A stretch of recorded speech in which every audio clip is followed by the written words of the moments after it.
I knew this time was coming. And we as a world have never been here before. And so is it a spooky time? Damn yeah.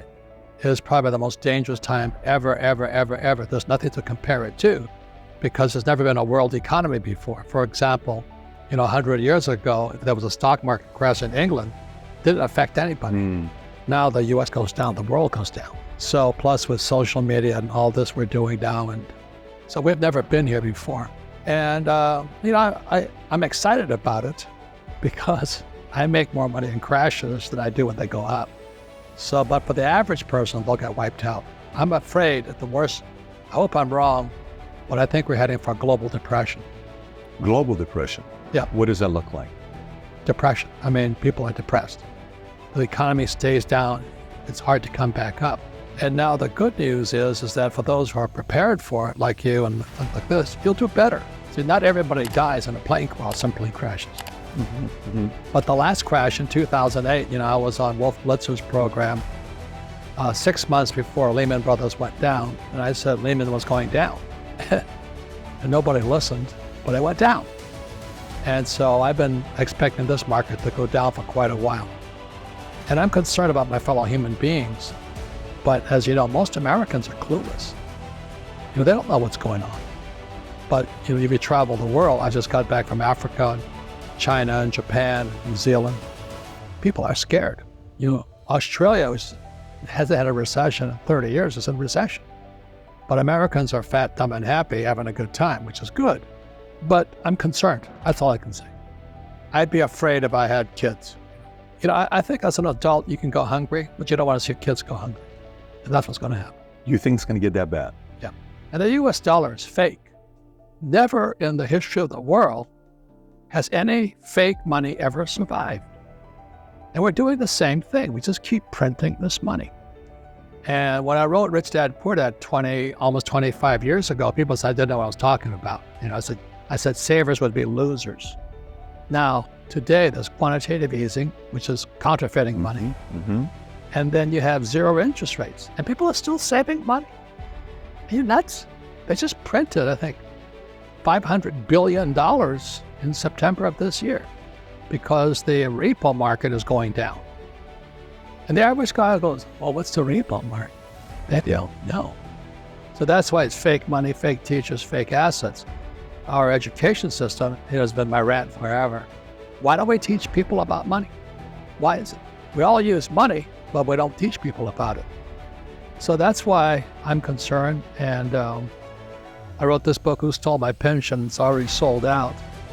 But I wrote Who Stole My Pension because it was the reason I wrote Rich Dad, Poor Dad. The two authors here, me and myself, Edward Siddell, we both had dads who lost everything.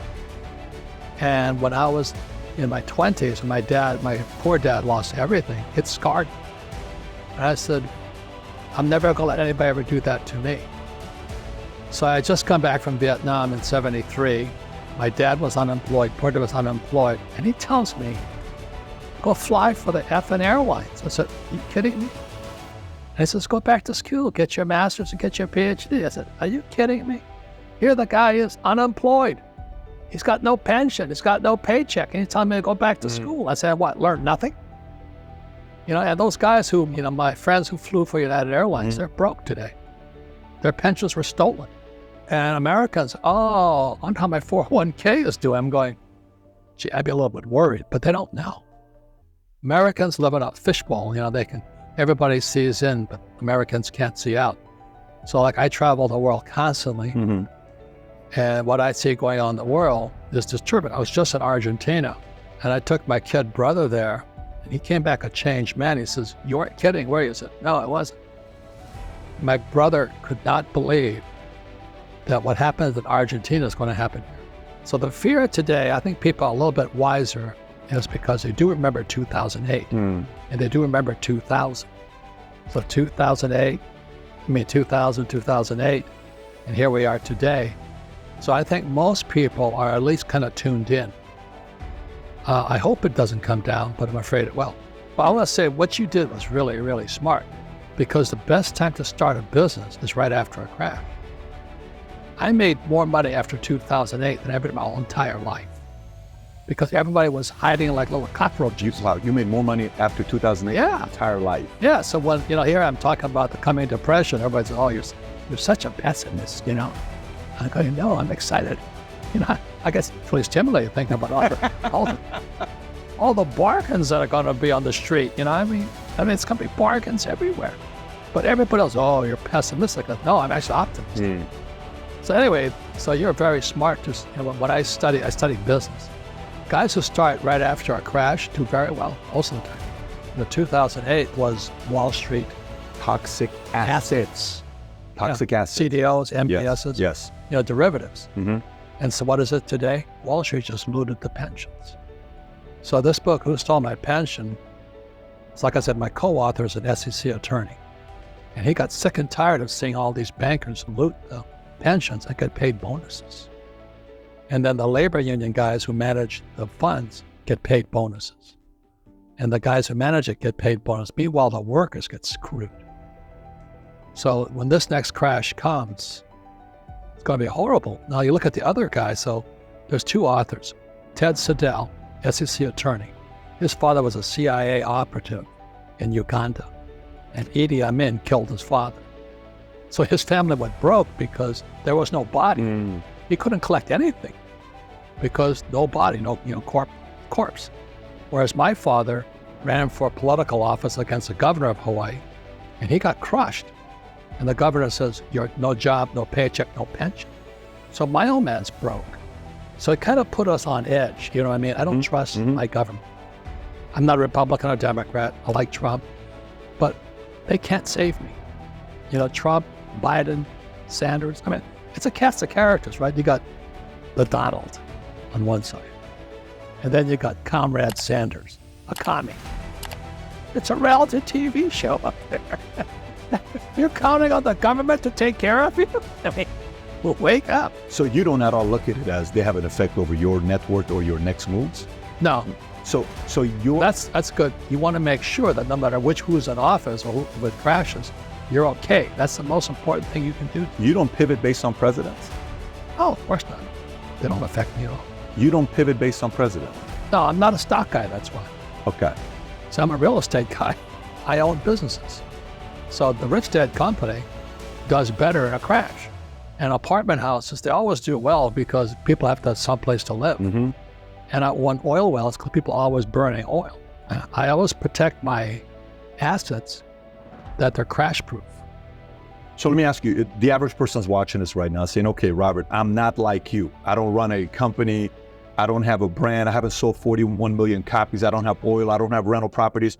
What can I do? I'm in a time like this. You're telling me the market's going to go in shambles here pretty soon because of currency. And we printed $500 billion of money in September, just in 1 month, not including the $3 trillion we printed in the last 7 years prior to that. What do I do to be prepared for a time like this? Well, first of all, everybody can do something, but they won't.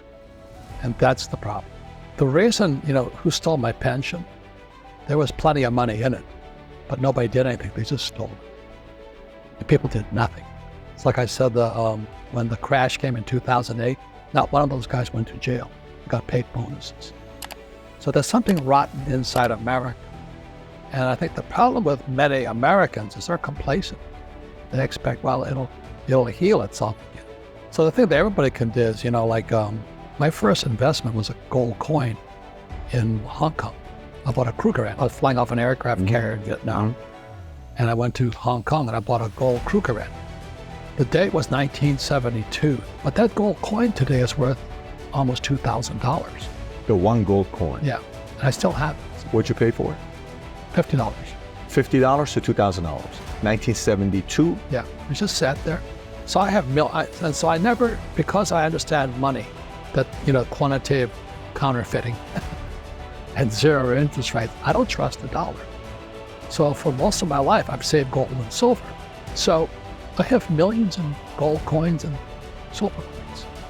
I just kept saving it because I don't trust the dollar. So everybody can buy a silver coin today for $20. A silver eagle is $20. But how many people will go to a coin shop and buy it? Probably none.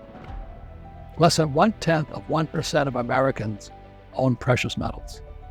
And silver today is 50% below its all-time high. So silver is the biggest bargain sitting in the market as we speak today. It's about $20. It should go to 50. So at $20, and I tell my friends, I go, think about it. That's the problem. So everybody can afford $20. Kids can afford $20. The thing is, people won't do it. And you know that too when you deal with people. Most people are pretty sedentary. They want to do the same old thing. Sure. Happy, nothing's going to happen. Oh, you're just trying to scare me. But I was talking to my doctor last night. He says, "You've been saying this stuff for 25 years. I never listened to you." He says, "Now what do I do?" Because his 401k, as we cover in this book here, the average firefighter has about 1.2 million pension, but there's nothing there. What do you mean? Their payout's going to be 1.2 million. The average firefighter retiree has a $1.2 million police pension. officer, that's how much they'll get paid out. Okay. But there's nothing there. So, Meaning what? Meaning they don't have the money to pay the benefits? it was stolen. It was stolen by Wall Street. So how is That's that why I gonna be wrote fulfilled? this book. How is that going to be fulfilled? Because I know one of the stats you said by 2050, 2 billion retirees will be above the age of 60. What was the stat you said about? Okay, in 10 years, 2030, 2 billion baby boomers across the world will retire. Japan's broke. Argentina's broke. China's broke. Italy's broke. Germany's broke. All these old guys are retiring. And the stock market, I live in a fairly exclusive place in South Carolina. And I was talking to my friends there. They said, "Oh, we love Trump. We love Trump. Stock market's at all-time high." And I said, "Yeah, but so is our debt all-time high." See, they watch the stock market. They don't watch the debt. And the repo market, the repurchase market, is one of the biggest markets in the world. The Fed is bailing that one out now. So the average American is watching the stock market, but not what's really going on. So that's why I wrote Who Stole My Pension? So that means retirees, their kids, taxpayers will pay for the heist. So let me ask you this. So one is you said buy coins, whether it's But you silver or don't buy gold coins. You don't buy gold coins to make money. You buy gold coins because the dollar is going to go down. So I don't trust the dollar. Anytime Buffett says, I remember when Buffett says, I'm buying about $35 million of silver. I don't know if you remember that, anybody. Like, okay, be prepared because something's about to happen. Yeah. Right? If he buys gold, just be ready in the next 6, 12, 24 months. He's anticipating some kind of a crash to be taking place. He's right now in cash because that's smart. Yeah, he's anticipating something to happen to buy up businesses and rebuild them. He does that all the time. And then he's going to go in after the crash. He's going to go after the crash.